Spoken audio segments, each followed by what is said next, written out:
Welcome to CTV news bulletin. విద్యుత్ కార్మికుల సమస్యల పరిష్కారం కోరుతూ సోమవారం అలంకార్ సెంటర్ ధర్నా చౌక్లో AITUC AP electricity staff and workers union ఆధ్వర్యంలో నిరసన ధర్నా జరిగింది.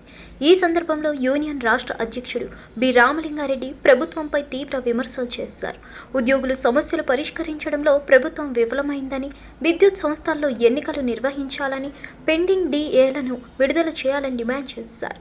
పాత పెన్షన్ విధానం అమలు, కాంట్రాక్ట్ కార్మికులకు నేరుగా జీతాలు చెల్లించడం, విద్యుత్ మీటర్ రీడర్స్కు భద్రత వంటి సమస్యల పరిష్కారం కోరుతూ ఆందోళనకరంగా మాట్లాడారు.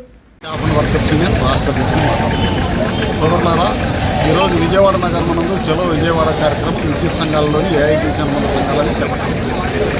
ఈ సమస్యకు ఇంత పరిస్థితి రావడానికి కారణం ఏంటంటే విద్యుత్ సంస్థల్లో దాదాపు 30 సంవత్సరాల నుంచి అనేక సమస్యలు నెలకొని ఉన్నాయి. ఇన్ని సందర్భాల్లో కూడా మేము మా సమస్యలు పరిష్కరించాలని పదే యాజమాన్యాలను డిమాండ్ చేస్తున్నాం. కానీ ఇంతవరకు చిమ్మ కొట్టినట్లని లేదు. ఇప్పుడు వరకు దాదాపు 98 నుంచి 2004 వరకు పెన్షన్ ఇవ్వాల్సిన వాళ్ళకు పెన్షన్ ఇవ్వాలని మరీ ముఖ్యంగా డిమాండ్ చేస్తూ ఎందుకు పెన్షన్ అడుగుతున్నామంటే విద్యుత్ సంస్థల్లో పనిచేసే కార్మికులు పోలు ఎక్కితే కిందికి దిగుతాడో లేదో కూడా తెలియని పరిస్థితి. ఎటువంటి పరిస్థితుల్లో దారుణమైన పరిస్థితుల్లో ఉన్నటువంటి ఈ ఉద్యోగులకు పెన్షన్ సౌకర్యం కల్పించాలని ప్రధానమైన డిమాండ్గా తెలియజేస్తూ ఉన్నాం. కానీ పరిష్కారం కాలేదు. అదేవిధంగా కాంట్రాక్ట్ ఉద్యోగులు ఉన్నారు. ఈ కాంట్రాక్ట్ ఉద్యోగులు 30 సంవత్సరాల పాటు పనిచేసి ఖాళీ చేతులతో రిటైర్డ్ అయిపోతున్నారు. సుప్రీంకోర్టు చెప్పింది ఈక్వల్ వర్క్ ఈక్వల్ పే ఇవ్వాలని. ఒక పర్మనెంట్ ఉద్యోగి ఒక కాంట్రాక్ట్ ఉద్యోగి సమానమైన పని చేసినప్పుడు సమానమైన వేతనం ఇవ్వలేని పరిస్థితుల్లో కనీసం ఈక్వల్ వర్క్ ఈక్వల్ పే ఇవ్వాలనేది కూడా తెలియజేస్తుంది. కానీ దానికి కూడా లేదు. ఇందులో కాంట్రాక్ట్ ఉద్యోగుల్లో రకరకాల గ్రూపులు సృష్టించారు. ఈ గ్రూపులలో కొత్త షిఫ్ట్ ఆపరేటర్లు, పాత షిఫ్ట్ ఆపరేటర్లు ఈ రకంగా పెట్టి వ్యత్యాసం చూపిస్తున్నారు. అదే చేసేది ఒకే పని అయినప్పుడు, మీరు ఇచ్చేది అతి స్వల్పమైన వేతనమైనప్పుడు ఎందుకు ఈక్వల్గా లేరు? ఎందుకు ఈ విభేదాలు పెడుతున్నారు?